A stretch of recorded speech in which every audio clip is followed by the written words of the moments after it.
In light of recent discussions, I've been looking at a specific game, specific bit of dialogue that I haven't been able to let go. And I haven't seen a whole lot of other people mention or even bring this up. So I wanted to bring it a bit more to light to see if there's anything that would help us with theorizing where the FNAF universe is going post-ruin. Sister location. Between the nights, our protag, Mr. Eggs Benedict, goes home to a huge bowl of popcorn, favorite magic relevant soap opera, Immortal and the Restless.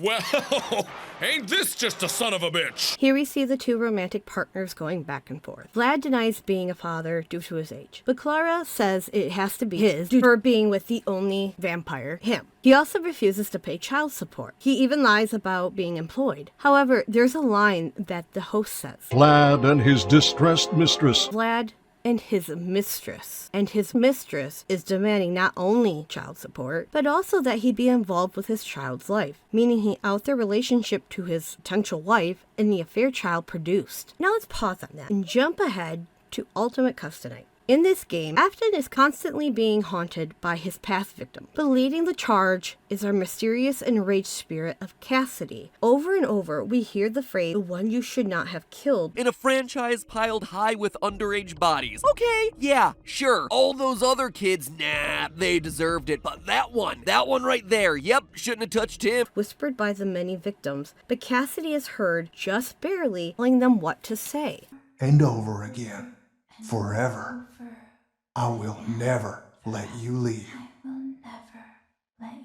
And when beating the nearly impossible 50-20 mode, the final cutscene shows the slumped Golden Freddy, white dots glowing ferociously in the empty eye socket, and angrily twitching against the broken joints in the hollowed-out shell. This, as well as the rare death event picture, points to that this being Cassidy, who haunts the Golden Freddy suit, and that she isn't appeased at Afton's eternal torment. Cassidy hasn't moved on to the afterlife. So what makes Cassidy so special? Afton being a child serial killer is already monstrous. So why does she claim to be the one he shouldn't have killed? And I have a theory. Cassidy is Afton's affair child. And when her mother goes to Afton, demanding monetary support and for him to father up, Afton doesn't only kill her, he kills Cassidy too, his own daughter, when she's still young. I will keep you here, no matter how many times they burn us.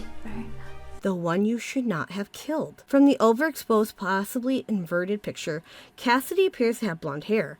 And who else has blonde hair? Clara, from The Immortal and the Restless, who is Vlad's mistress. This theory would also support Afton possibly testing on his other children, such as the bite victim in FNAF 4. Night after night, he forces his son to experience horrifying monsters hunting him in his own home. On top of that, he would invade their privacy by surveilling them through hidden cameras everywhere in the neighborhood. Afton has fathered children, but he doesn't seem to care about them. In 4's ending, when bite victim is about to die, the person speaking to him isn't Afton, it's his older brother Michael, promising his dying brother he'll find a way to fix him. And in Sister Location, when we hear from Elizabeth that her dad won't let her near baby, it's likely due to not needing any more scrutiny from the outside about his constant child accidents than genuine care. With this knowledge, while Afton is obsessed with living forever, it also seems he's trying to study and understand the fear response. Help Wanted shows him using the Fazbear brand every Halloween to go all out. Corn Maze, the mask matchup, the on-rails Foxy shooter, the illusion disc, and of course, whatever tests he's conducting on his children. Does he actually care about his children and wants them immortal in robotic bodies? Or does he feel indifferent to them, seeing them as obstacles in his journey or pawns to be used? Going over what we know, Michael would seemingly be his little brother's constant babysitter, perhaps also forced to watch his little sister, though we've only seen Elizabeth once when she was harvested by babies, so we can't confirm that. But either way, I feel safe to say he was parentalized, which caused him to lash out. When Michael and friends' prank kills his little brother, it draws eyes to the family and potentially on Afton himself,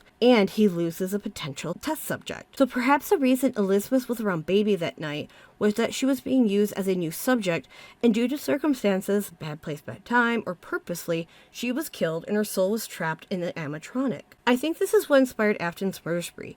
Whether from feeling he had lost his restrictions on his kids, or maybe he lost custody of Michael and no longer felt he had to hide. But I think him killing Cassidy, his daughter, awoke the monster already scraping the surface, unlocking this predatory desire for creating pain, and like the coward he is, he targets children because they're weaker and easier to manipulate. What's seen in the shadows is easily misunderstood in the mind of a child. His slow, agonizing death might appease some of them to move on.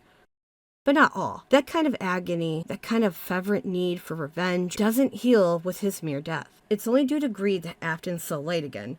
Someone wanting to make money off nostalgia and the morbid curiosity from so many missing kids. Or maybe it's Michael, those as excuses for searching for his missing father. Michael could be trying to fix all the wrongs of both his father and his own past actions. He could be looking for closure, only to stumble upon the huge paranoia-induced plans Afton put together to keep himself alive. Also, were any of Michael's friends targeted?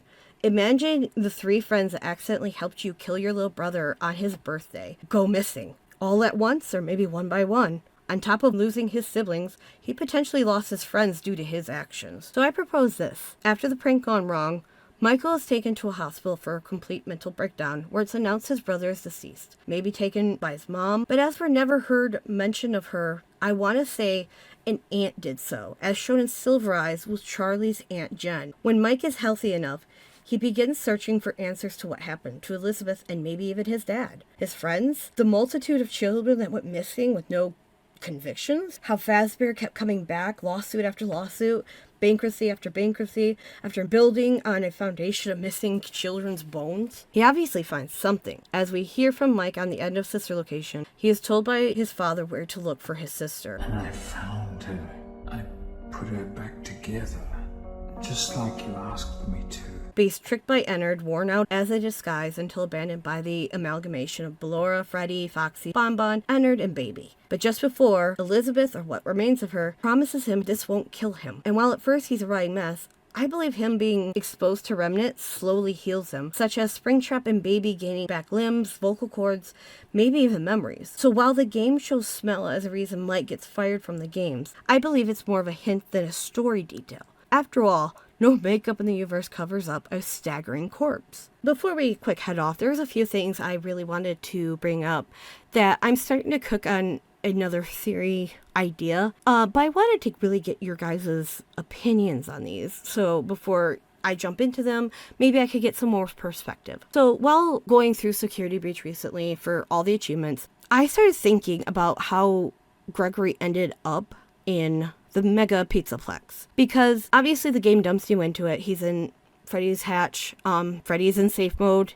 A child somehow caused him to go offline. But my theory is Gregory was actually already kidnapped into the Mega Pizzaplex. And I think it might stem from Cassie's birthday. I think that when Cassie set up her birthday and none of her friends show, Gregory might have wandered over and comforted her, becoming one of her first friends. And I wonder if maybe he then goes missing, because we don't really have an idea how long Gregory's been missing, or if he's been missing pre-game. If he was kidnapped into the Mega Pizzaplex, and that's why he's so certain that he's being targeted or being chased after, I kind of wonder if maybe that's why he hid into Freddy. He saw an out of potentially dying, or whatever it is they do to the many kids they're collecting. What if he was one of them and he hid? Freddy and him had this connection, and so they eventually freeze Vanessa. Or maybe, since it seems like Princess Quest ending is definitely the canon one. Alright, thank you guys so much for watching, and I would appreciate always if you give a like, sub,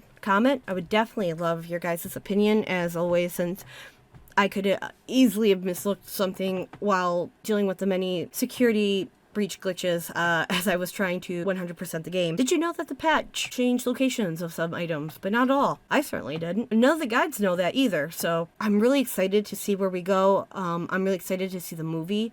I actually have been avoiding even watching the trailers at this point because I want to go in so blind, but I think at this point I might actually have to give in and at least watch the first trailer. So, yeah, I don't know. But either way, I thank you guys for listening to my everlasting ramblings and incoherent thoughts. Peace out until the next time, guys. Bye-bye.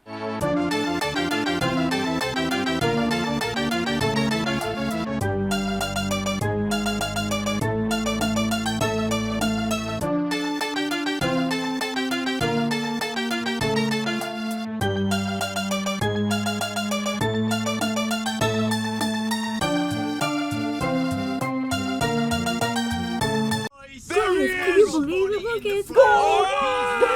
Look at all the cute Pat Pat. This is so cool. Awesome. I know. So cool, guys. Oh my god, can you guys believe so cool? He looks awesome. Did it again! Steel wool, you crazy sons of guns! Stop making fun of Ducko. Come on. This is why they keep forgetting us. God. That's my theory. My theory is the valid theory. Matt Pat can suck an egg. He doesn't know. What? Mark? That was uncalled for.